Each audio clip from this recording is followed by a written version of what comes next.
श्रीलंकाई नौसेना के साथ सहयोग को मजबूत करने के लिए दो ईरानी युद्धपोत IRINS बुशोरके और टुनबा शुक्रवार को कोलंबो पहुंचे। ईरानी युद्धपोत श्रीलंका पहुंचे क्योंकि कोलंबो लाल सागर में व्यापारी जहाजों पर हौती विद्रोहियों के हमलों का मुकाबला करने के लिए अंतर्राष्ट्रीय व्यापार में शामिल होने की तैयारियां कर रहा है। हालांकि ईरान पर हौती विद्रोहियों का समर्थन करने का आरोप लगाया गया है। आम आदमी पार्टी के मुखिया और दिल्ली के मुख्यमंत्री अरविंद केजरीवाल ने एक सनसनीखेज फैसला लिया है। विधानसभा में विश्वास प्रस्ताव पेश किया गया। इस प्रस्ताव पर आज विधानसभा में बहस होगी। हालांकि केजरीवाल को 6 महीने पहले भी एक बार विश्वास की परीक्षा का सामना करना पड़ा था। उन्होंने हाल ही में बीजेपी पर उनकी पार्टी के नेताओं को प्रलोभन देने के आरोप लगाया था। उन्होंने कहा कि बीजेपी अपने विधायकों के संपर्क में है। उन्हें 25 से 25 करोड़ रुपए का ऑफर दिया गया है। केजरीवाल की हालिया टिप्पणी से सनसनी फैल गई है कि अगर वह भाजपा के साथ शामिल हो गए तो उनके खिलाफ मामले हटा दिया जाएगा। सिंचाई मंत्री उत्तम कुमार रेड्डी पवन तेलंगाना विधानसभा में परियोजनाओं पर एक बिंदु प्रस्तुति दे रहे हैं। उन्होंने कहा कि कालेश्वरम में मेडिगड्डा कुंजी बैरेज दुर्भाग्य से गुणवत्ता दोष के कारण ढह गया है। हमने राष्ट्रीय बांध सुरक्षा से जांच करने को कहा है। मेडिगड्डा बैरेज का टेंडर 1800 करोड़ रुपए का बुलाया गया था, लेकिन इसे बढ़ाकर 4500 करोड़ रुपए कर दिया गया है। मंत्री ने आरोप लगाया कि एक ही काम से एक ही एजेंसी की लागत बढ़ेगी और भ्रष्टाचार को बढ़ावा मिलेगा। सिंचाई मंत्री उत्तम कुमार रेड्डी ने कहा कि देश में ऐसा भ्रष्टाचार कभी नहीं हुआ। पिछली सरकार के चीफ इंजीनियर और चीफ डिजाइनर बड़े आदमी है। 17 फरवरी यानी आज भगवान राम के दर्शन के लिए बड़ी संख्या में भक्त अयोध्या के राम मंदिर में एकत्रित हुए। यात्रा के दौरान किसी भी तरह के हंगामे से बचने के लिए सुरक्षा व्यवस्था बढ़ा दी गई थी। अयोध्या के मंदिर में श्री राम लला की प्राण प्रतिष्ठा 22 जनवरी को आयोजित की गई थी, जिसमें प्रधानमंत्री मोदी ने पुजारियों के एक समूह के नेतृत्व में अनुष्ठान किया था।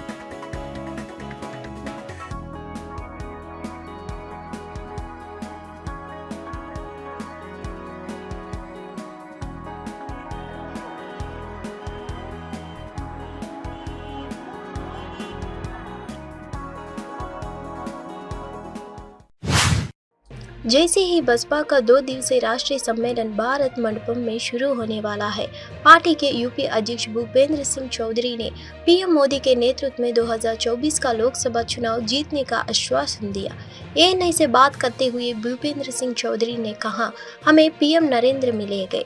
2024 के लोकसभा चुनावों से पहले मोदी के रोड मैप और विजन, जिसके आधार पर हम अपनी चाल की रणनीति बनाएंगे। हम निश्चित रूप से पीएम नरेंद्र मोदी के नेतृत्व में 100% सीटें जीतने वाले हैं। आज बहुत ही महत्वपूर्ण दिन, 2 दिवसीय ये जो राष्ट्रीय कार्य समिति की बैठक है और लोकसभा चुनाव से पहले माननीय प्रधानमंत्री जी का मार्गदर्शन रोड मैप हम लोगों को मिलेगा और उसी आधार पर हम लोग आगे अपनी गतिविधि आगे बढ़ाएंगे। उत्तर प्रदेश सबसे बड़ा राज्य और राजनीति की दशा दिशा वहीं से तय, कुछ खास रणनीति तय होगी इस बार? नहीं, हम सब लोग मोदी जी को बहुत स्नेह करते हैं और निश्चित रूप से 100% सीटें मोदी जी के मार्गदर्शन में जीतेंगे। जैसे ही भारत जोड़ो न्याय यात्रा अपने यूपी चरण में प्रवेश कर रही है, 17 फरवरी यानी आज वाराणसी में यात्रा के स्वागत की तैयारी जोरों पर है। 16 फरवरी को न्याय यात्रा बिहार के ससाराम में थी। कांग्रेस सांसद राहुल गांधी की भारत जोड़ो न्याय यात्रा में बिहार के पूर्व उप मुख्यमंत्री और राजद नेता तेजस्वी यादव भी शामिल थे।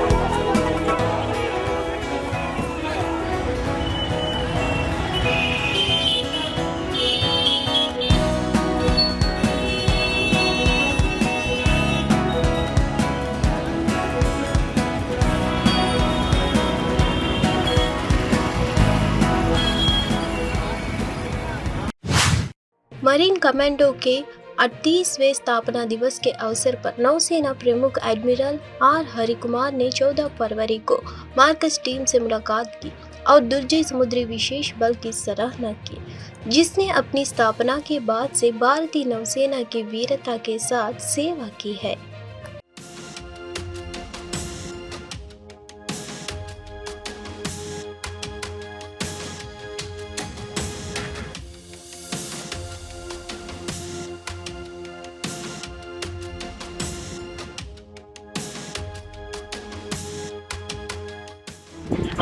Bharatiya Nausena, I think no better way to celebrate the Marine Commando Racing Day than by being here.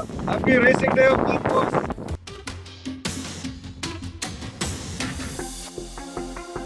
इनके साथ मैंने यहाँ आकर आज समुद्र में डाइव किया। They are highly capable, potent and combat ready force. And I must say that they are doing their duty and doing it very well. In the last few months, our Marine Commandos have been neutralizing the pirates, rescuing hostages by boarding a large number of vessels of Somalia, Gulf of Aden and in the North Arabian Sea, जिस पे भारतीय नहीं पूरे विश्व को गर्व है। उनके साहस, वीरता और शौर्य को encourage करने के लिए on the Marcos Racing Day, I am here amongst them and doing what they do day in and day out. I am here to assure them that all the support, equipment and assistance required to enhance their capability. भारतीय नौसेना के marine commandos surface, सब surface और air में हर किसी challenge के लिए हमेशा तैयार है। And as the chief, I am very proud of our Marcos. Bharat माता की जय! भारतीय नौसेना की जय! जय! जय! जोश!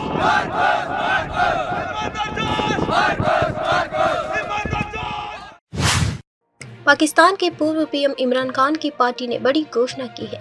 पाकिस्तानी मीडिया रिपोर्ट के मुताबिक 16 फरवरी की रात को तहरीक-ए-इंसाफ से जुड़ी बैरिस्टर अली सैफ ने कहा कि अब उनकी पार्टी नेशनल असेंबली और पंजाब प्रांत की विधानसभा में विपक्ष के तौर पर बैठेगी।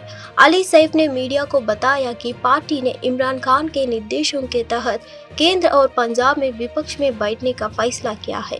उन्होंने कहा, हमने विपक्ष में बैठने का फैसला किया, ये पता होने के बावजूद कि अगर हमें हमारे वोटों के मुताबिक सीटें मिलती और नतीजे नहीं बदलते होते, शायद आज हम 180 सीटों के साथ केंद्र में होते। हमारे पास इस बात के सबूत है कि हमारे उम्मीदवार जीते थे जो बाद में हरवा दिए गए। हो कि संयुक्त राज्य अमेरिका में भारतीय वाणिज्य दूतावास की जर्सी सिटी औषधि इमारत में आग लग गई थी। न्यूयॉर्क स्थित दूतावास ने कहा कि उन्हें आग लगने की जानकारी है। उन्होंने कहा कि वहां रहने वाले भारतीय छात्र और पेशेवर सुरक्षित है। भारतीय वाणिज्य दूतावास लगातार भारतीय छात्रों के संपर्क में है, उन्हें आवास, अन्य महत्वपूर्ण दस्तावेज सहित सभी सहायता प्रदान करना। जर्सी सिटी में एक इमारत में बेसमेंट में आग लगने के बाद 1 दर्जन से अधिक लोगों, ज्यादातर छात्रों के अपने घरों से विस्तारित होने के बाद न्यूयॉर्क में भारत के महावाणिज्य दूतावास ने एक बयान जारी किया है। आइकॉन स्टार अल्लू अर्जुन ने पुष्पा फिल्म के प्रशंसकों को खुशखबरी दी।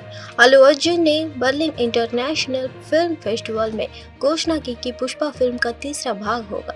अल्लू अर्जुन ने बर्लिन इंटरनेशनल फिल्म फेस्टिवल में पुष्पा फिल्म की स्क्रीनिंग की। अल्लू अर्जुन ने पुष्पा की ओर से ही नहीं बल्कि भारतीय प्रतिनिधि के तौर पर भी इस इंटरनेशनल फिल्म फेस्टिवल में हिस्सा लिया था। उन्होंने बर्लिन फिल्म फेस्टिवल में कहा था कि पुष्पा का तीसरा पार्ट बनने की संभावना है। उन्होंने कहा कि वह पुष्पा को फ्रेंचाइजी बनाना चाहते हैं। अल्लू अर्जुन कहा कि पुष्पा OTT के कारण 2021 में सबसे बड़ी फिल्म बन गई, जिससे इस फिल्म के लिए अंतर्राष्ट्रीय स्तर पर क्रेज पैदा हो गया। इसके अलावा बनी ने बर्लिन इंटरनेशनल फिल्म फेस्टिवल में पुष्पा पार्ट 2 पर दिलचस्प टिप्पणी की है।